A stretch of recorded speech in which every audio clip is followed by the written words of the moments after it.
چین میں سپر گائے کی تخلیق اڑتی نہیں کئی ٹن دودھ دیتی ہے۔ کتنا دودھ دیتی ہے تفصیلات جانتے ہیں اس ویڈیو میں۔ چین نے 70% سے زائد گائیں بیرون ملک سے خریدنے کا توڑ نکال لیا۔ چین کے ماہرین حیاتیات نے پہلی بار بہت زیادہ مقدار میں دودھ دینے والی ہولسٹین گائے کی کلوننگ کی ہے۔ یہ گائے سالانہ 18 ٹن دودھ مہیا کرنے کی صلاحیت رکھتی ہے۔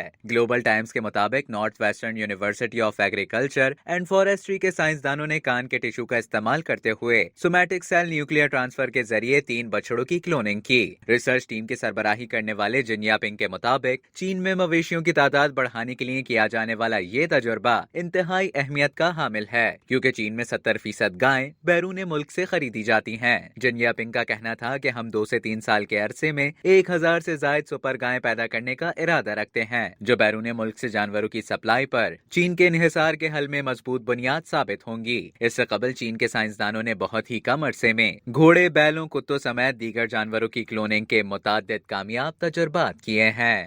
اب تک کے لیے اتنا ہی۔ مزید خبروں اور نیوز اپڈیٹس کے لیے ڈیلی جنگ کے YouTube چینل کو سبسکرائب کریں اور فیس بک کے پیج کو لائک کرنا نہ بھولیں۔